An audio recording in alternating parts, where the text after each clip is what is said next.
While plotting the border plot graph, there are two kinds of plots. First is magnitude plot, that is we are going to plot the gain values, that is magnitude values in the graph. So how we are going to find out the magnitude value?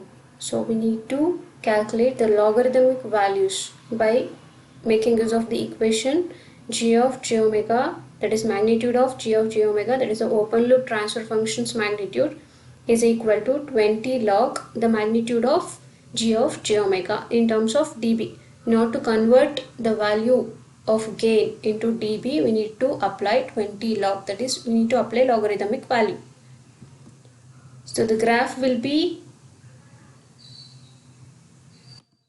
like in the y-axis you are going to mark the gain value, that is magnitude value, that is in terms of dB, and in x-axis the frequency will be there, that is in the logarithmic values. One will be, that is the gain will be in dB, that is in the linear scale, and this is the non-linear scale, because the scale is uniform in the y-axis, but in the x-axis it will be non-linear, so it will be the multiplication of 10. So the scale will be like 0.1, 1, 10, 100 like that in the x-axis. It is non-linear. So this is the format of magnitude plot, and the second plot is phase angle plot. In the phase angle plot we need to find out the phase angle for the given transfer function. So we need to calculate the phase angle by using the equation phi equal to tan inverse of imaginary part divided by real part of any complex numbers in terms of degrees.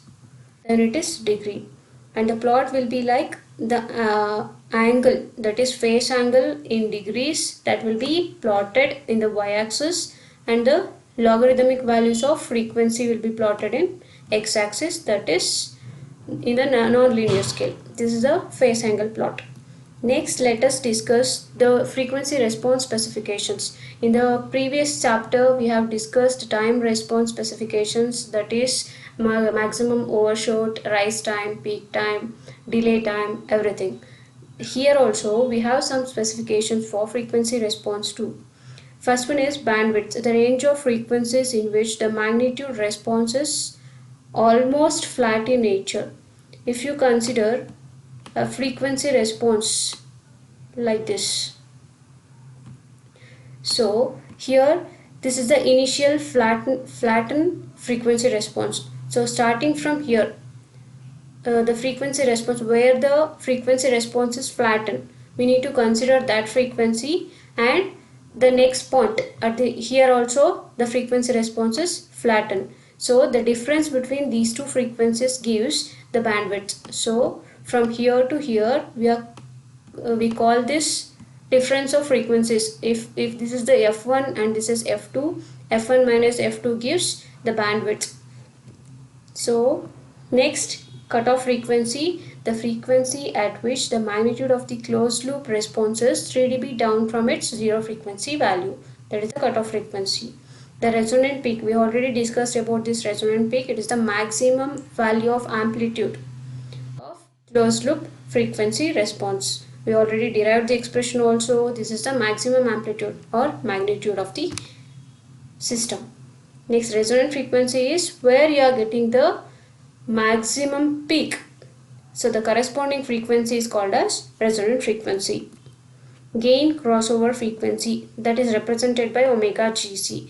This is nothing but the frequency at which the magnitude of the given open loop transfer function is unity, that is in terms of dB, decibels, the magnitude or gain value of the given transfer function will be 0 dB, or in terms of values it is unity.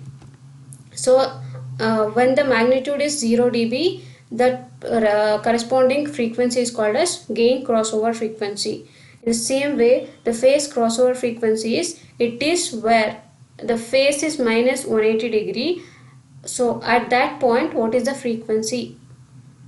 So that particular frequency is called as phase crossover frequency.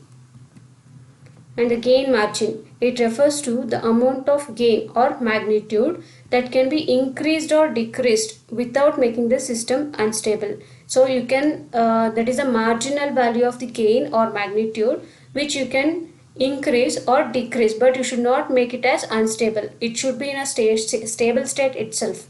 You should not make it as unstable, but you can increase or decrease the values in order to make the system stable. And the last one is phase margin. Here also in the gain margin you are going to vary the amount of gain or magnitude, but in the phase margin you are going to vary, increase or decrease the phase angle. In order to make the system stable, you should not leave the system to become unstable.